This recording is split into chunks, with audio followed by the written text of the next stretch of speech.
ಮಧುಗಿರಿಯಲ್ಲಿ ಉಪ ಲೋಕಾಯುಕ್ತರ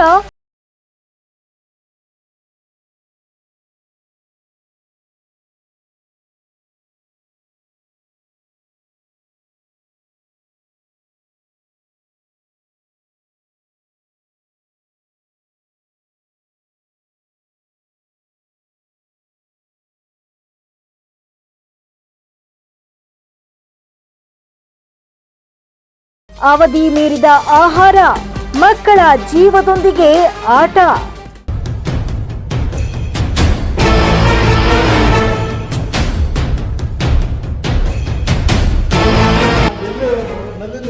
ದೇವ್ರಿಗೆ ಗೊತ್ತು ಅದು ಹೆಂಗೆ ಫಿಲ್ಟರ್ ಅಂತ ಹೇಳ್ತೀವಿ ಸ್ಕ್ಯಾನ್ ಮಾಡ್ತೀವಿ ಫಸ್ಟ್ ಅದು ಸರ್ವ್ ಮಾಡಿ ನೋಡಿದ್ರೆ ಅದೇ ಮಧುಗಿರಿ ಆಡಳಿತಕ್ಕೆ ಕ್ಲಿಯರ್ ವಾರ್ನಿಂಗ್.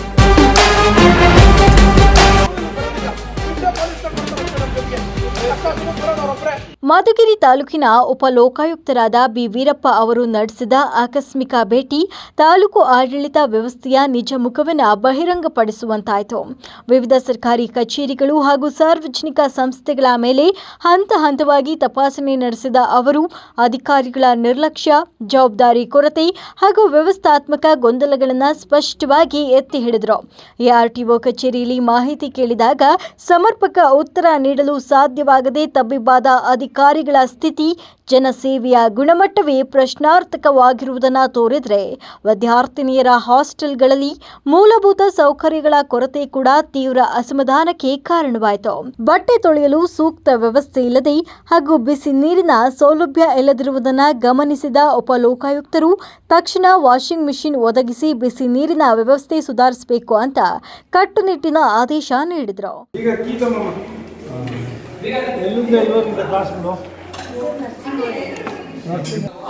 ಡಿಗ್ರಿ ಎಲ್ಲ ಡಿಗ್ರಿ ನರ್ಸಿಂಗು ಪೋಸ್ಟ್ ಗ್ರಾಜುಯೇಷನ್ ಅದೇ ನಿಮ್ದಲ್ಲ ಲಗೇಜು ಇಟ್ಕೋಬೇಕು.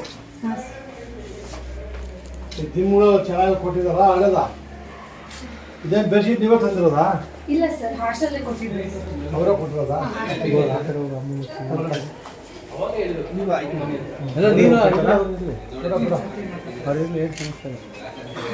ವಾಷಿಂಗ್ ವಾಷಿಂಗ್ ಮಿಷಿನ್ ಇದೆಯಾ? ವಾಷಿಂಗ್ ಮಿಷಿನ್ ಇಲ್ಲ. ಈ ಬಟ್ಟೆ ಎಲ್ಲ ವಾಶ್ ಮಾಡ್ತೀರಿ? ವಾಷಿಂಗ್ ಮಿಷಿನ್ ಕುಡಿಯಕ್ಕೆ ನೀರು. ಪ್ರವಾಸಿ ಮಂದಿರದ ಹಿಂಭಾಗದಲ್ಲಿರುವ ಮೆಟ್ರಿಕ್ ನಂತರದ ಹೆಣ್ಣುಮಕ್ಕಳ ವಿದ್ಯಾರ್ಥಿ ನಿಲಯದಲ್ಲಿ ಅವಧಿ ಮೀರಿದ ಆಹಾರ ಪದಾರ್ಥಗಳು ಹಾಗೂ ಔಷಧಿಗಳು ಪತ್ತೆಯಾದಾಗ ತೀವ್ರ ಆಕ್ರೋಶ ವ್ಯಕ್ತಪಡಿಸಿದರು. ಬಯೋಮೆಟ್ರಿಕ್ ದಾಖಲೆಗಳಲ್ಲಿನ ಲೋಪಗಳನ್ನು ಪರಿಶೀಲಿಸಿ 40 ವಿದ್ಯಾರ್ಥಿಗಳಲ್ಲಿ ಕೇವಲ 20 ವಿದ್ಯಾರ್ಥಿಗಳ ಹಾಜರಾತಿ ಮಾತ್ರ ದಾಖಲಿಸಿ ಉಳಿದ 20 ವಿದ್ಯಾರ್ಥಿಗಳ ಹೆಸರಲ್ಲಿ ನಕಲಿ ಬಿಲ್ ಮಾಡುತ್ತಿರುವ ಮೂಲಕ ಸರ್ಕಾರಕ್ಕೆ ಭಾರಿ ಮೋಸ ಮಾಡಲಾಗ್ತಿದೆ ಅಂತ ಕಿಡಿಕಾರಿದರು.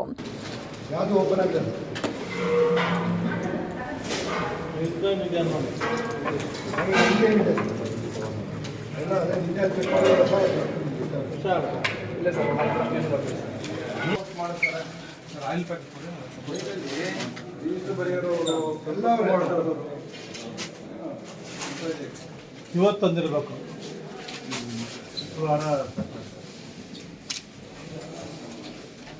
ಕಣ್ಣು ಕೆಂಪಿಗೆ ನಾಲ್ಕು ಹೊಡಿತೀರಂದ್ರೆ ಇಲ್ಲ ಸರ್, ನಿದ್ದೆ ಬರಲಿಲ್ಲ ಸರ್. ಯಾಕೆ ಟೆನ್ಷನ್ ಇರುತ್ತೆ, ಯಾಕೆ ಗೊತ್ತಿಲ್ಲ. ಯಾಕೆ ಟೆನ್ಷನು? ಏನೋ ಜಾಸ್ತಿ ಆಸ್ತಿ ಮಾಡಿರ್ಬೇಕು. ಅದಕ್ಕೆ ನಾನು ಇಬ್ಬರು ಮಾಡಿರ್ಬೇಕು. ಜಾಸ್ತಿ ಆಸ್ತಿ ಮಾಡಿದ್ರೆ ಬರೋದು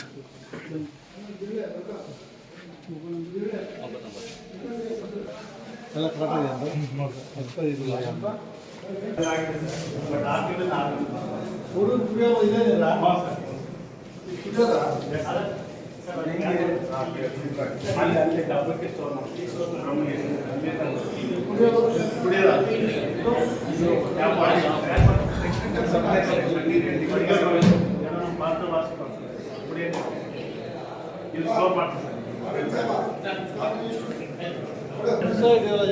ಕುಕ್ಕುಗಳು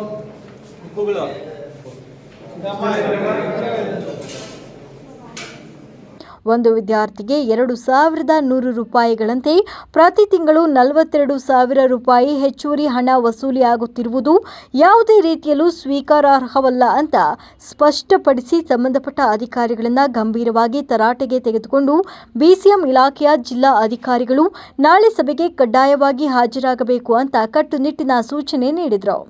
ಜಿಲ್ಲಾ ಮಟ್ಟದ ಅಧಿಕಾರಿಗಳು ಕಾಲಕಾಲಕ್ಕೆ ತಾಲೂಕು ಕೇಂದ್ರಗಳಿಗೆ ಭೇಟಿ ನೀಡಿ ನೈಜ ಸ್ಥಿತಿಗತಿ ಪರಿಶೀಲಿಸದೆ ಹೋದರೆ ಇಂತಹ ಅವ್ಯವಸ್ಥೆಗಳು ಮುಂದುವರಿಯುತ್ತದೆ ಅಂತ ಕಠಿಣ ಎಚ್ಚರಿಕೆಯನ್ನ ನೀಡಿದರು. ಮಧುಗಿರಿ ಕೆಎಸ್ಆರ್ಟಿಸಿ ಹಾಗೂ ಖಾಸಗಿ ಬಸ್ ನಿಲ್ದಾಣಗಳಿಗೆ ಭೇಟಿ ನೀಡಿ ಸ್ವಚ್ಛತೆ, ಸೌಲಭ್ಯ ಹಾಗೂ ಪ್ರಯಾಣಿಕರಿಗೆ ನೀಡಲಾಗುತ್ತಿರುವ ಸೇವೆಗಳ ಸ್ಥಿತಿಗತಿ ವೀಕ್ಷಣೆ ನಡೆಸಿ ವಿದ್ಯಾರ್ಥಿಗಳೊಂದಿಗೆ ನೇರವಾಗಿ ಸಂವಾದ ನಡೆಸುವ ಮೂಲಕ ಬಸ್ ಸಂಚಾರ ವ್ಯವಸ್ಥೆ ಕುರಿತು ಮಾಹಿತಿ ಪಡೆದುಕೊಂಡರು.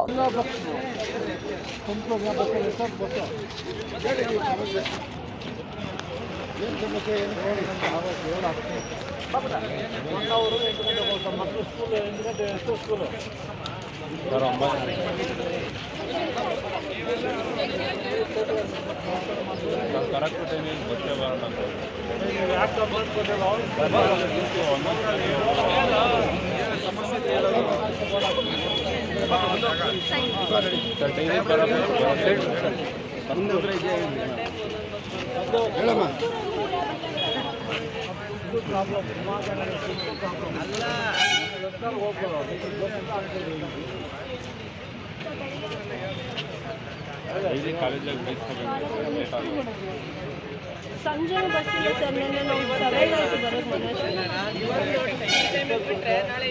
5 ಒಂದೇ ಬಸ್ ಇರೋದು, 6ಗೆ ಒಂದು ಬಸ್ ಇತ್ತು, ಅದು ಇಲ್ಲ.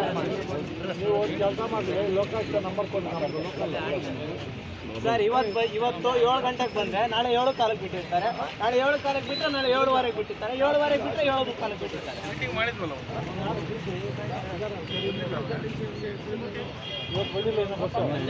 ಇಲ್ಲ ಸೋಮವಾರ ಹೊತ್ತು ಬೆಳಗ್ಗೆ ಒಂದು ಬಸ್ಸೇ ಸಿಗಲ್ಲ ಸರ್. 4:15 ಒಂದು ಬೆಂಗಳೂರು ಬಿಡ್ತಾರೆ, ಗಾಡಿನೇ ಬಿಡಲ್ಲ. ಇಲ್ಲಿ ಏನು ಮಾಡ್ತಾ ಇದೆಯಾ?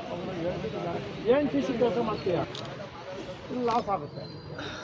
ಲಾಸ್ ಯಾಕೆ ಅಂದರೆ ಅಡ್ಜಸ್ಟ್ಮೆಂಟ್ ಅಲ್ವಾ? ಇಲ್ಲಿ ಎಷ್ಟು ಬರ್ತಾರೆ ಪ್ರೈವೇಟ್ ಅವರು ಆಪ್ರೇಟರ್ಸ್, ಇನ್ನು ಯಾಕೆ ಬರೋದು ಈ ಟೈಮ್ಗೆ? ಇವಾಗ ಬರುತ್ತದೆ ಎಷ್ಟೊತ್ತಿಗೆ?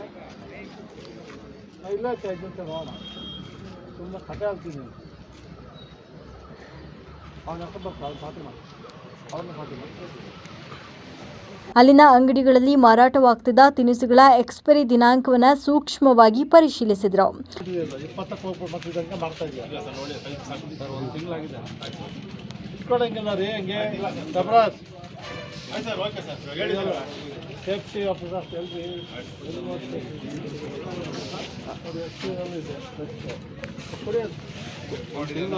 ಕೂಡ ಬಸ್ ಬರೋದು ಎಕ್ಸ್ಪೆಕ್ಟ್ ಆಗಿದೆ. ನೋಡ್ಕೋಬೇಕಪ್ಪ. ಇಲ್ಲ ಸರ್ ನೋಡಿಲ್ಲ ನಾನು. ಇನ್ನೊಂದು ತಿಂಗಳಿಂದ ನಾನು ಮನೆಗೆ ಬಂದ್ ಮಾಡಿದ್ದೆ, ಇವತ್ತೇ ಬಿಚ್ಚಿರೋದು. ಅದೇ ಬಸ್ ಓನರ್ ಮಾಲೀಕ ಎಷ್ಟು ಸಂಪಾದನೆ ಮಾಡಿದ್ರು ಸ್ವಾಮಿ? ಅದ್ರ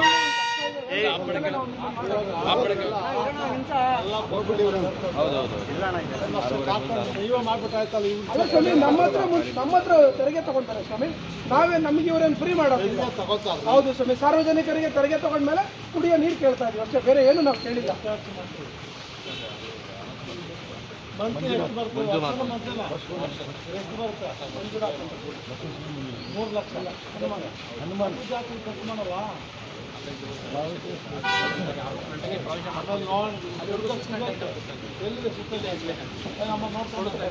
ಶೆಲ್ಟ್ರಲ್ಲಿ ನೋಡಿ ಸ್ವಾಮಿ, ತೊಳೆದಿಲ್ಲ, ಅದು ನೀರು ಕುಡಿದ್ರೆ ಮಕ್ಕಳ ಗತಿ ಏನಾಗುತ್ತೆ ಸ್ವಾಮಿ? ನೋಡಿ ನೀವೇ ಒಂದ್ಸರಿ.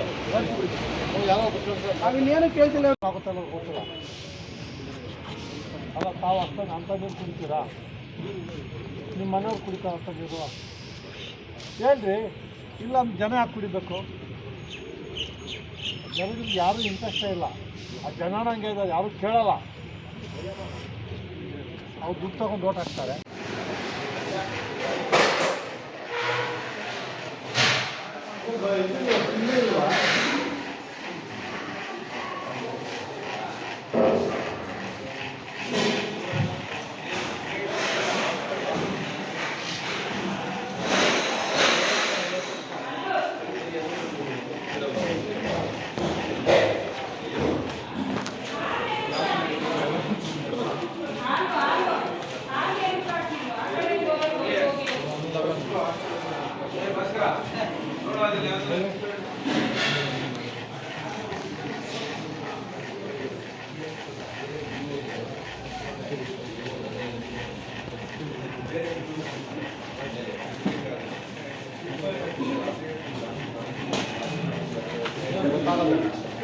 ಬಳಿಕ ತಾಲೂಕು ಸರ್ಕಾರಿ ಸಾರ್ವಜನಿಕ ಆಸ್ಪತ್ರೆಗೆ ಭೇಟಿ ನೀಡಿ ಆಸ್ಪತ್ರೆಯ ಸ್ವಚ್ಛತೆ, ರೋಗಿಗಳಿಗೆ ನೀಡುವ ಊಟದ ಗುಣಮಟ್ಟ ಹಾಗೂ ಚಿಕಿತ್ಸಾ ವ್ಯವಸ್ಥೆಯ ಕುರಿತು ಪರಿಶೀಲನೆ ನಡೆಸಿ ರೋಗಿಗಳೊಂದಿಗೆ ಮಾತುಕತೆ ಮೂಲಕ ನೈಜ ಸ್ಥಿತಿಗತಿಗಳನ್ನು ಅರಿತುಕೊಂಡರು.